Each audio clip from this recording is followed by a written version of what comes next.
नवंबर का महीना lung cancer awareness month के रूप में मनाया जाता है। क्यों?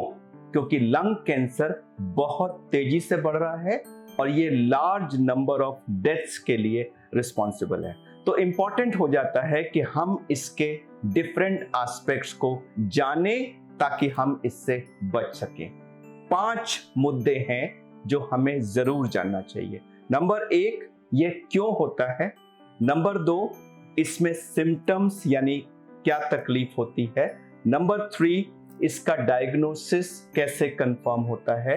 नंबर 4, इसका ट्रीटमेंट कैसे होता है। और last but not the least, is their life after lung cancer. तो सबसे पहला सवाल कि ये क्यों होता है। हम जानते हैं कि सिगरेट स्मोकिंग, सिगरेट बीड़ी, किसी भी तरह के स्मोक का सीधा लंग कैंसर से इन्वॉल्वमेंट है। लेकिन रीसेंट पास्ट में हम लोगों ने मोर देन हाफ पेशेंट्स बिना स्मोकिंग की हिस्ट्री वाले देखे हैं और उन पेशेंट्स में वायु प्रदूषण एक बहुत इंपॉर्टेंट मुद्दे के रूप में उभर रहा है। तो स्मोकिंग और एयर पोल्यूशन, ये 2 अहम कारण हैं। तकलीफ इसमें खांसी होती है जो जाती नहीं है, सो ए कॉफ विच परसिस्ट्स। खांसी में खून आ जाता है और जब ये फैलने लगता है तो छाती में दर्द, सांस फूलना, बोन्स में दर्द, ब्रेन की प्रॉब्लम, वेट लॉस, बहुत सारी तकलीफें होने लगती हैं। इसका इनिशियल सस्पिशन चेस्ट एक्सरे पे किया जाता है जिसमें एक स्पॉट दिखता है। मैं बताना चाहूंगा कि हमारे कंट्री में टीबी में भी खांसी और खांसी में खून आना जैसे सिम्टम्स होते हैं और उसमें भी चेस्ट एक्सरे में स्पॉट दिखता है। तो दोनों का डिफरेंशिएशन बलगम की जांच या उससे बायोप्सी करके ही किया जा सकता है। सीटी स्कैन में यह कंफर्म होता है, लेकिन फाइनल कंफर्मेशन केवल बायोप्सी से आता है।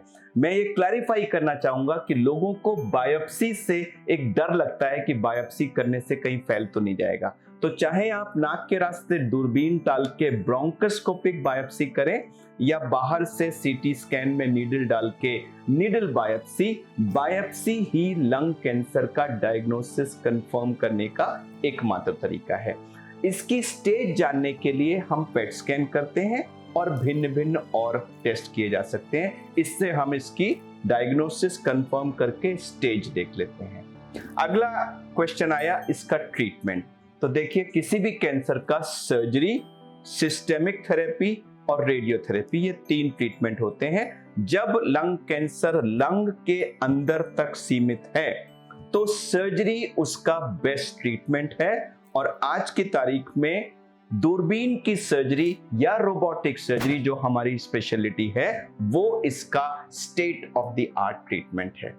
जब ये कैंसर लंग से दूसरे जगहों पे फैल जाता है तो फिर खाली सर्जरी उसकी हेल्प नहीं कर सकती। ऐसे केसेस में सिस्टेमिक थेरेपी यानी कि शरीर में जाने वाली थेरेपी, जो चाहे नसों में जाने वाली कीमोथेरेपी हो या मुंह से ले जाने वाली टारगेटेड थेरेपी हो, वो दी जाती है और पेशेंट्स को उससे कंट्रोल किया जाता है। कभी कभी कुछ पेशेंट्स में हम रेडियोथेरेपी, तो सर्जरी, सिस्टेमिक थेरेपी, रेडियोथेरेपी अकेले या कॉम्बिनेशन को यूज करके इन पेशेंट्स को ट्रीट किया जाता है।